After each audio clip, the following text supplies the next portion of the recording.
Welcome back to another exciting edition of Light Beer, Dark Money. I'm your humble host, Christopher Clements. How are you? Sean Noble is not with me today. I have an empty seat next to me. I don't have a guest star either. It's just me solo with you all. And what a solo trip it is, because there's so much to cover. An amazing 24 hours that's happened in our republic, and you can't even believe it, even if you tried. But wish Sean the best, speedy recovery. As you might recall, if you listened to our last podcast, he was in Washington, D.C. last week for the inauguration in the cold and wet and rain and sleet and snow. And so it's kind of caught up to him. And certainly a lot of that is going around right now. And so wishing him a speedy recovery. But also want to give our thoughts and prayers and hearts to the victims of American Airlines Flight 5342 that plunged into the icy Potomac last night after colliding with a Black Hawk helicopter. Many of those details really are not apparent at this time. That happened at about 9 o'clock our time later on in the evening. And it brought back a lot of memories, especially of Air Florida. For those of you who were around back in the day, Air Florida Flight 90. That was not properly de-iced back in 1982. I was 12 years old, 13 years old possibly, and hit one of the commuter bridges after taking off from Reagan, back then just National Airport. It wasn't called Ronald Reagan National Airport, just National Airport, and clipped the bridge and went into the icy Potomac. And I can still remember them pulling people out of the icy Potomac at that time. And unfortunately, that did not happen last night. There were no survivors. The president had a press conference along with newly sworn in Sean Duffy just yesterday, Transportation Secretary Sean Duffy, and this is his first trial of his new position. And I'm sure that a lot will be revealed in terms of what the air traffic controllers were doing or not doing. And specifically, as it has been reported, that this helicopter was on a training mission and was probably out of position, is what it looks like, because the American Airlines flight was on approach. It had slowed to about 149 miles per hour and was entering into a soft approach into Reagan National on the runway 33, I believe. There was no reason for that Black Hawk helicopter to be even in the vicinity. It had just taken off from the base just across the Potomac, and apparently was on a training mission, like I said. So a lot to be revealed. Also, there's an early warning system that most modern aircraft are equipped with that should have identified that aircraft, the Black Hawk helicopter, and instructed the pilots to avoid it. In fact, there's some automatic systems within those aircraft that would have purposely avoided the aircraft. So those obviously failed. Tragic loss of life. Over 60 individuals lost their life. Flight from Wichita, Kansas to our fair capital. And just can't believe it. And again, brings back a lot of memories for me personally of first responders, getting people out of the icy Potomac. And the Potomac last night was about 37 degrees, and basically that allows you about 15 minutes before hypothermia kicks in. But I don't even think people had that time, because it was the airplane blew up in a fireball, and it's just a horrible way to start the day in our nation's capital. And that was after a very eventful day yesterday with the hearings of RFK Jr. Hopefully most of our listeners and viewers had a chance to view and listen to that. I listened to the entire thing because that's what I do, and that's how crazy I am about these things. And a lot of people thought it was combative. I didn't find it that combative per se. I thought RFK Jr. Did very, very well. I thought from the people who were trying to be combative with him, including Senators Ron Wyden and Senator Lujan from New Mexico, and of course, what everyone is talking about is how Elizabeth Warren and Bernie Sanders conducted themselves, which was not a good look for our fair republic, especially Senator Warren yelling at RFK about whether he would he or would he not sue pharmaceutical companies if and when he becomes HHS secretary and then leaves the office. Will he continue to sue them, which he has done for many years? And that exchange was just an outright embarrassment. And it showed a lot of senators on that dais shilling for the pharmaceutical companies that certainly have I wouldn't say blood on their hands, because that is way too harsh, but certainly have some questions in terms of their overall performance in our fair republic, specifically as it has to do with COVID vaccines and the many issues with vaccine injuries that we're seeing in this country. Pfizer and pharma. If you look at the many of the senators who were very combative with RFK yesterday, including Senators Wyden, including Senator Bernie Sanders, and our own Mark Kelly, by the way, but he was not there. But they've received millions and millions of dollars from pharma, and that creates a stain upon their questioning. And I think the biggest thing that I go back to with RFK, and certainly I can't even imagine myself, rooting for somebody like RFK in the past. But I think he's really distinguished himself in terms of lifting the veil on what was really happening during COVID, and the vast collusion and just the kind of the evil that was happening between the pharmaceutical companies, our government, and certainly who we've termed here on the show Dr. Faustus, or Dr. Anthony Fauci. In fact, so much so that RFK wrote a over 900-page book on the real Anthony Fauci. 900 pages, incredibly sourced, of which Anthony Fauci never refuted one thing of it, never sued RFK Jr. at all, which he could have, I would imagine, if there was anything in there that was defamatory or slanderous. But I thought it was very interesting because I was looking at the book last night and I had not looked at it in some time, and I pulled up the afterword, which I had remembered, and I'm going to read it to you. And I would, it's a big book, but if you if you have some months to pour through it, even if you were to skim through it, I think you would find a lot of interesting points. And what the afterword says is this: what I have described in the preceding chapters can seem overwhelming and dispiriting. The forced vaccine campaign and other cruel actions by Dr. Fauci and his acolytes might seem, quote unquote, too big to fail, but that is up to the citizens of our country.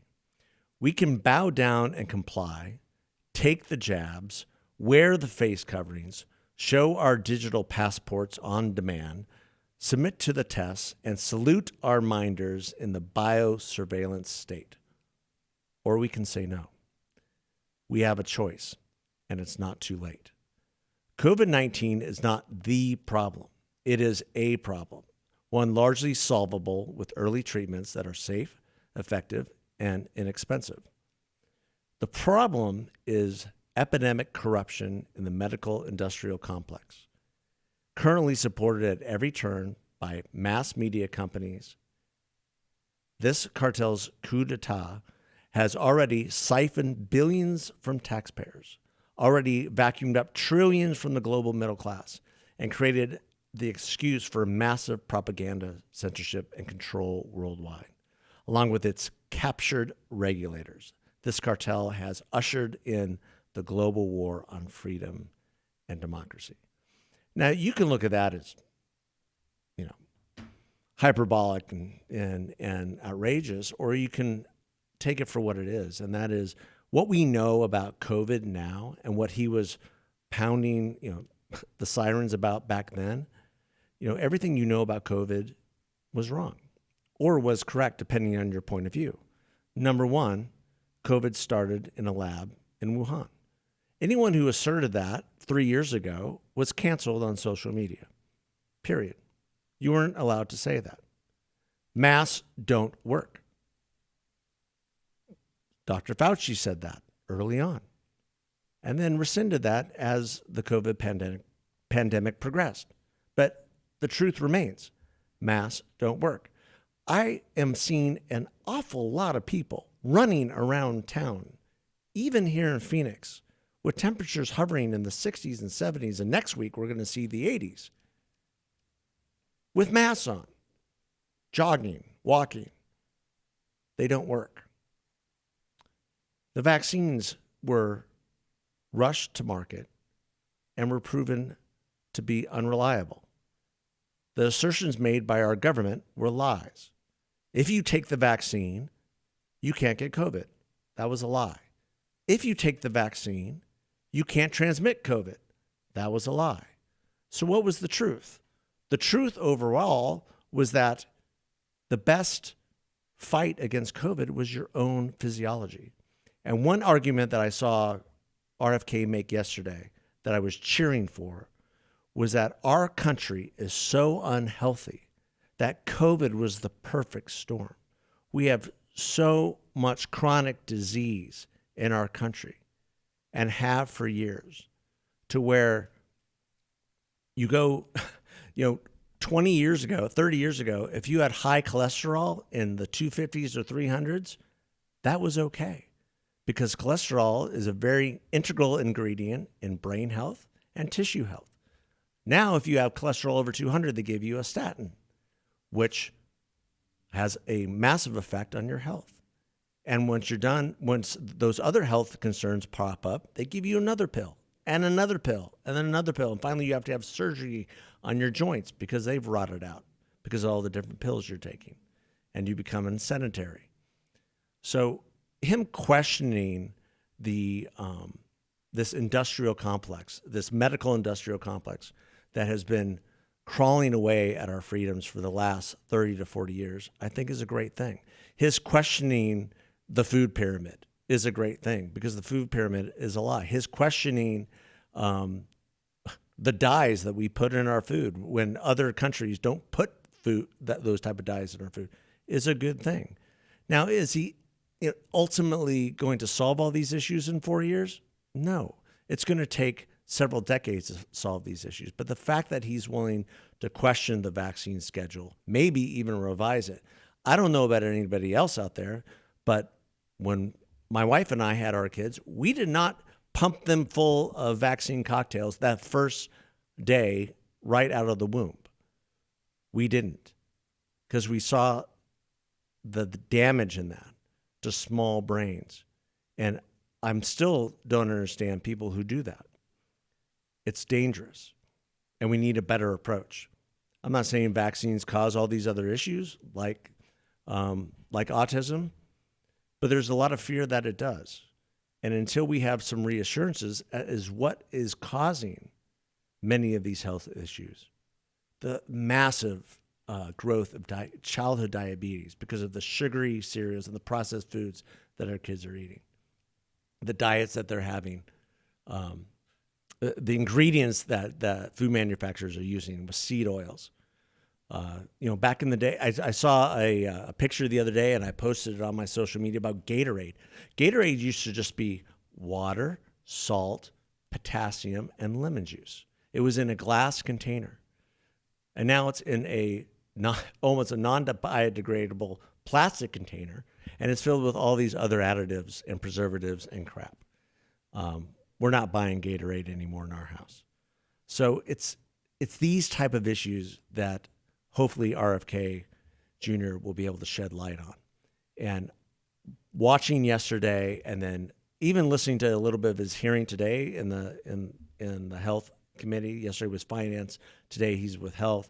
I have no doubt that he's going to get through. He's going to get some Democrats to support him as well, which is a good thing. He might lose some Republicans, including Susan Collins and Murkowski and others, but I think he's going to get some Democrats to support him as well.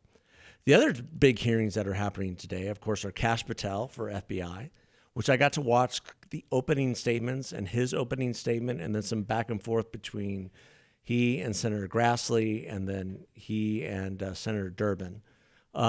Kash looks very prepared. He seems a little animated. Senator Grassley is 91, which I did not know that until today. I thought maybe he was in his mid-80s, but he is 91, and I have to say he is now the poster child for term limits, because his opening statement was fine when he was reading, but certainly if we have to call into question Joe Biden's mental acuity, Senator Grassley has done wonderful things for our country. It really is time for him to retire. The fact that he's leading judiciary at this time in our country's history really is quite baffling. Senator Durbin, who I've met before, had some very pointed questions to Kash Patel, including some really strange questions about the January 6th choir that Kash has sponsored in some ways. So that's going to be going on most of the day, and it should be very interesting. I think Kash's approach, who I've met Kash several years ago during a YPO Inside Washington seminar that we do.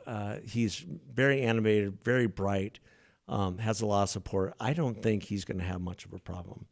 The other hearing happening today is Tulsi Gabbard, and I had a chance just to listen in for about 30 minutes to her hearing. She's very poised. She knows her stuff. The biggest question for her is her embracing of what they call foreign dictators, whether it be Russia or Assad in Syria, and her questionings of her embracing of people like Edward Snowden, who she disavowed today in the hearing pretty much. Apparently Edward Snowden is tweeting out different things in support of Tulsi Gabbard, which is not very helpful to her cause. I am of the opinion that RFK is going to get through. I think that Kash is going to get through. And I think Tulsi is going to have a tougher time, principally just because of her background and many things that she's said in terms of her positions on Ukraine, on different elements of the intelligence community. And it'll be interesting to see after the public hearing concludes, then they go into a closed door session where they review some very different intelligence issues, and then they'll be voting on her later on today, and it'll be interesting to see if she gets through out of committee. Now they can still bring her nomination to the floor, and that's still an option, but I think she'll have a tougher time. That's a 9-8 Republican to Democrat committee, and if I were a betting man, I would think that her getting out of committee is going to be difficult. But by the time you listen to this, I might be wrong, and if I am wrong, well, good for her. And if the president is able to get his team together, and there is some deference to that, getting his team together where they're all on the same page and they're all fighting for the same things, I think that's a good thing. Seeing other senators like Senator Graham and others question Tulsi's abilities and her capabilities for the job has been an interesting thing, because Senator Graham normally is 100% for every single candidate that there is for a cabinet position. I don't think he voted against many of Biden's cabinet nominees at all. So I think she's the one that is most questionable for sure. But lots happening on Capitol Hill, lots happening with the president. You're seeing, I saw a number today in terms of the immigration roundup that is happening in our country, which I wish Sean was here to talk about, because it's fascinating what has happened just in the last 2 days. We're seeing like 7,500 illegal immigrants and criminals have been rounded up in the last several days, 7,500. And the president announced yesterday an executive order to house the worst of the worst, to open up 30,000 beds in Guantanamo Bay, which that was sort of unforeseen. But if you're going to use it for anybody, you can use it for the worst of the worst that are still parading around our country. And Tom Homan has been on every single channel, challenging the left, taking questions from the right about what they're doing to secure the border and make sure criminals and the worst of the worst are out of this country. And still, over 70 to 80% of Americans support that.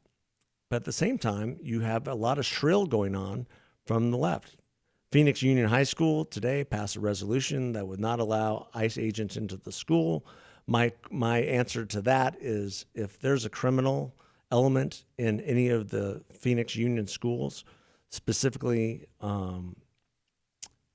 any young people from MS-13 that somehow burrowed their way into the school district, and ICE knows of their location, and if Phoenix Union tries to block that, good luck with that. You're going to see some attorneys and Phoenix Union people arrested.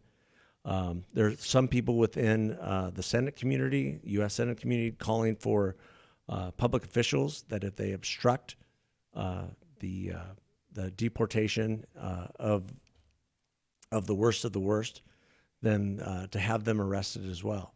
But 7,500, and they've located 75,000 of the 300,000 estimated children that were lost by immigration services under the Biden administration.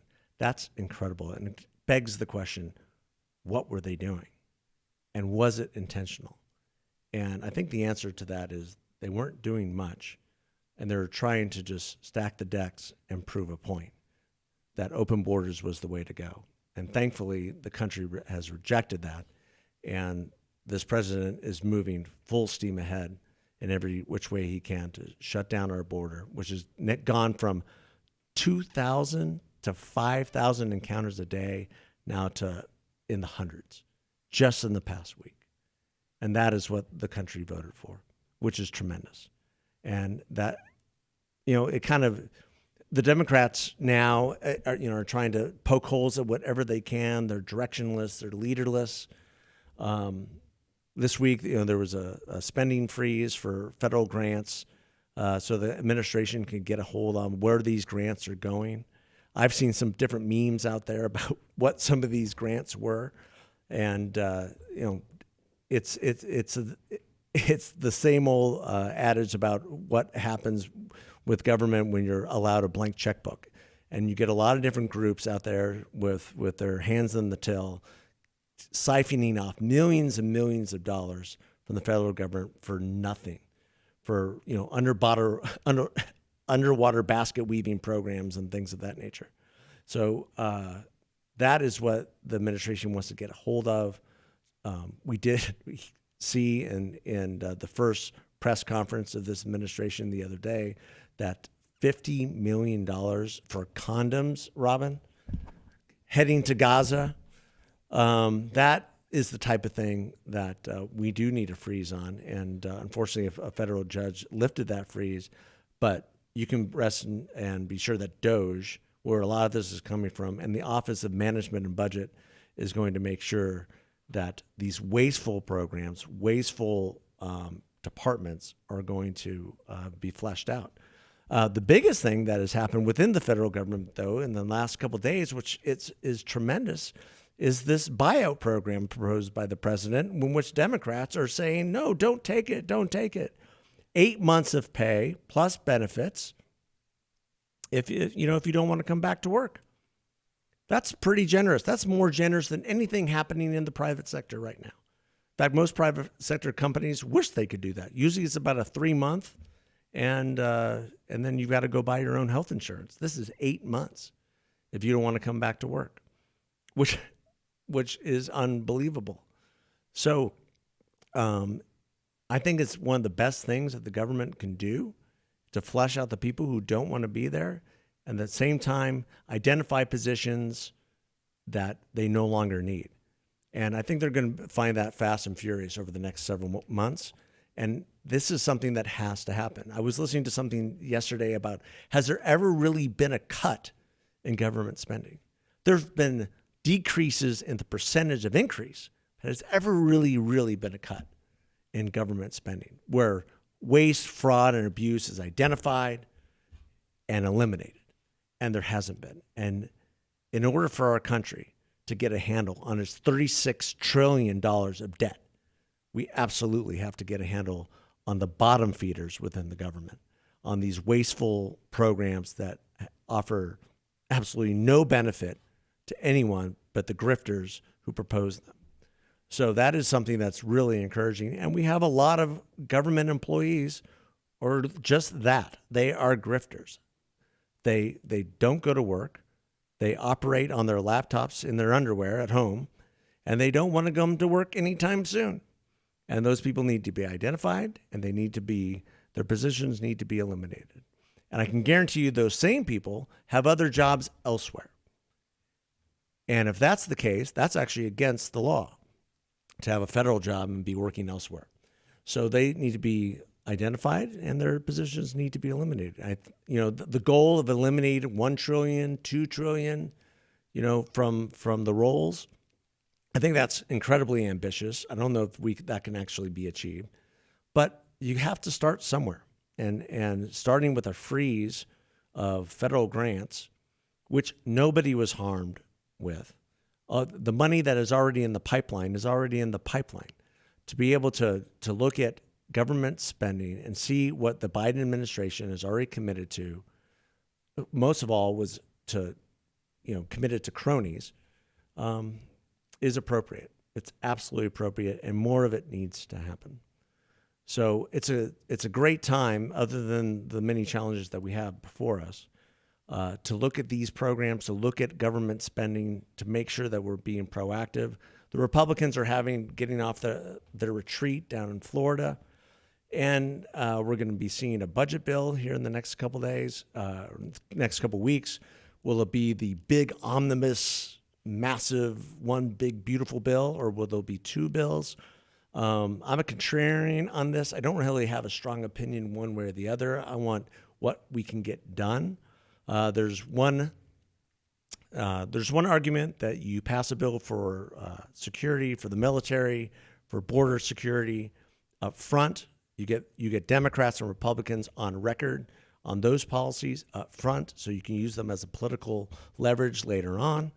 And then you tackle the tax bills because they're so complex and there's so much give and take, and there's so many winners and losers that need to be identified and seen, that you do that later in the year. I'm thinking they're gonna go for the big bill, and that's going to take a lot more time. You're not going to see big wins chalked up on the board right off the bat, and that is the benefit of separating those bills into 2 bills. Making sure that if you can get one done, like March, April preferably, because then the speaker is going to have a couple extra Congress people from Florida who will be back in the fold, Florida and New York, as these people have been nominated for positions in the federal government.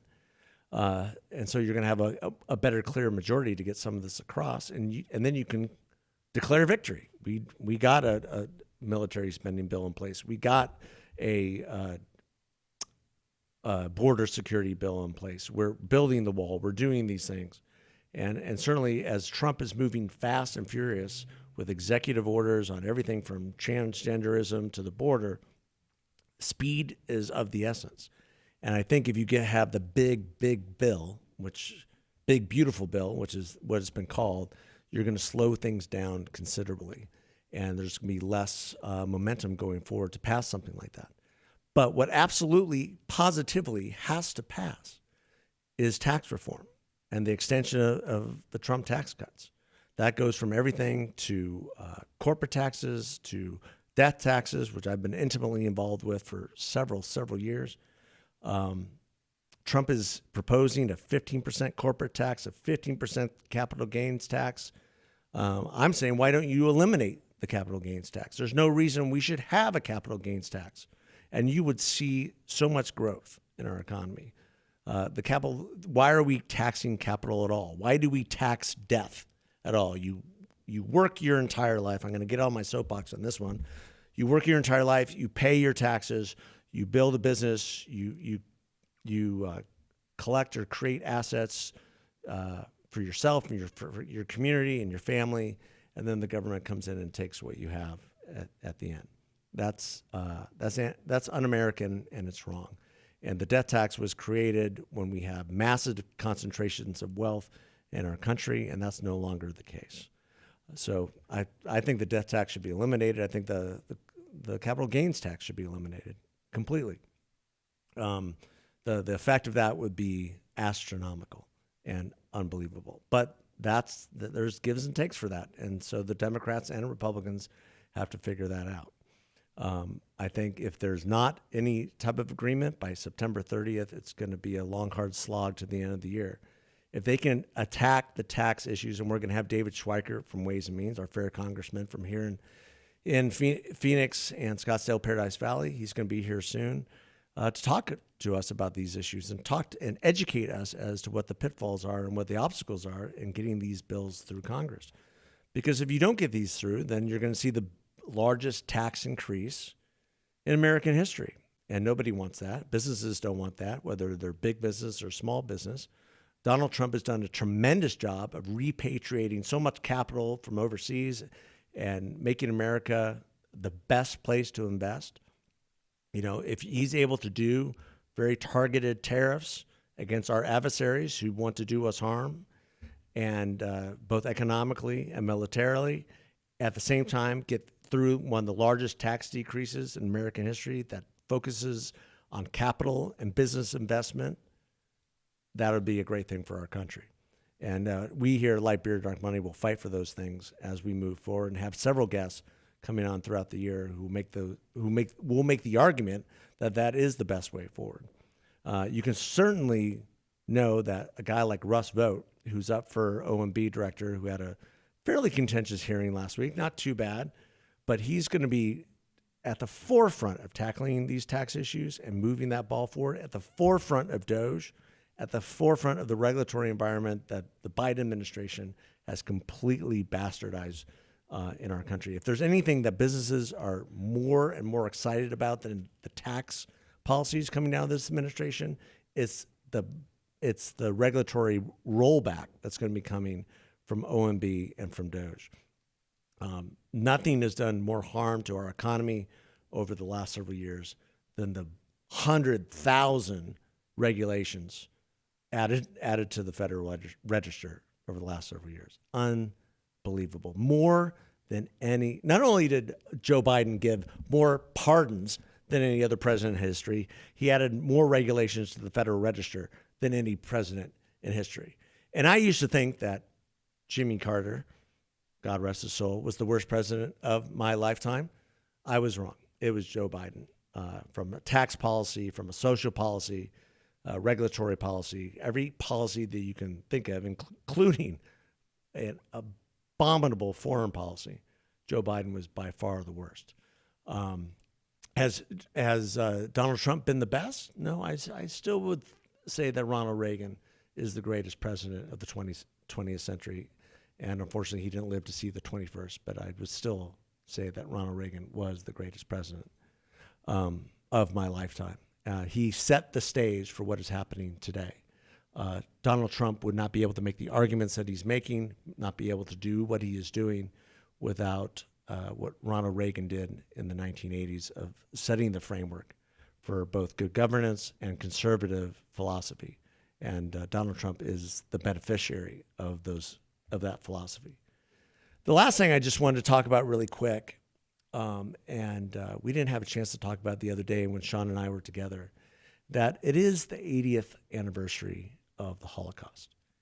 And that was something that when I was in my youth, I got to know very intimately because I did a massive paper on both the Holocaust, especially the concentration camps of Auschwitz and Birkenau, and juxtaposing that with what we did in this country, and that was interning Japanese, which happened in this state and happened in California. Hundreds of thousands of Japanese were interned. They lost their homes, they lost their livelihoods, they lost everything because of our fear of what was happening on the Pacific coast with our war with Japan. You can't equate the two, of course, but both are a dark stain on our history.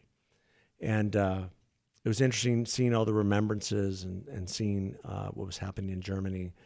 Germany has had a really rough time with acknowledging the travesty of the Holocaust, acknowledging how it happened, why it happened.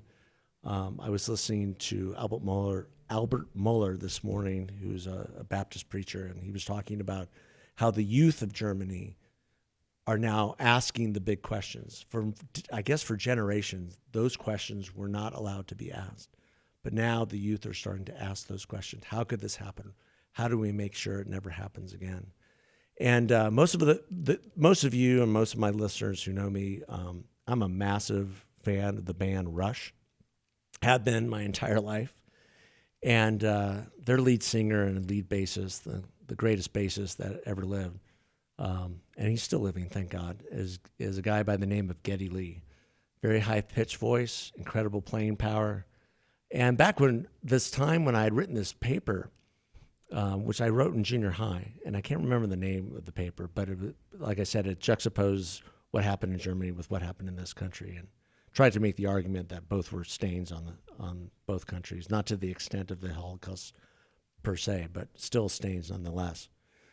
And Rush came out with an album when I was a freshman in high school called Grace Under Pressure. And on that album was a song called Red Sector A.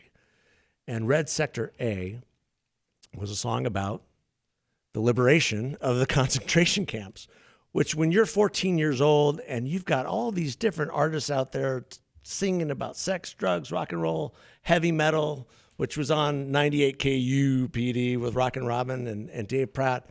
You had all these, you had Van Halen talking about Jamie's crying. And here comes a song that charted on the rock charts about the liberation of concentration camps called Red Sector A. And at the time, I did not know that Geddy's parents met in Auschwitz. Met as children in Auschwitz. And then met several years later during the liberation. And then immigrated to Canada, where they raised their family and raised one of the greatest rock artists of all time. And if you have a chance to pick up his book, My Effin Life, which is so true, chapter 3, and if you even listen to it, I would encourage you to pick it up, read it, but also Geddy narrates his entire book. And it's so great to hear him narrate chapter 3 of how his parents were met and were liberated in the concentration camps in Germany. It is unbelievable. The stories that he tells, which are both uplifting and sad and tragic. But one thing that struck me from a faith perspective, and Geddy is Jewish, was raised Jewish, fairly Orthodox even throughout that, and he had a really tough time with that. He had a really tough time being raised in that faith and understanding what had happened to his parents and also his family. And he's fairly agnostic, I would say, today, although he's starting to embrace a lot of Jewish heritage, and he mentions that in the book.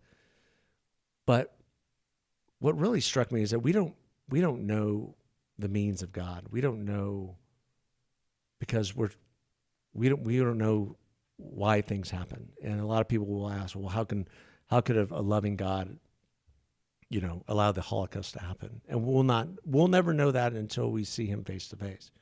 But one thing that struck me when I was listening to those stories and listening to Geddy talk about that time is the tremendous faith that his parents had and the tremendous hand of God that was on his family that lifted them out of that circumstance and made them successful in a new world and a new land and gave him tremendous blessings from there on out.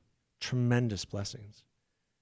And so with any tragedy like we've had yesterday in Washington, D.C. with this horrible plane crash and this, the over 60 individuals lost their lives, and the many tragedies that happen every single day, we don't know the reason. But we have faith. And we know that sometimes the reasons aren't for us to ask, but that God is working and that God is present in those moments. And we can only have faith that we'll know those answers soon enough. And so with that, I want to thank you for listening. I want to thank my partner for giving himself a day off. Get healthy. And thank you all for listening. Follow us wherever you listen to podcasts. Give us those 5 stars. And God bless. Take care.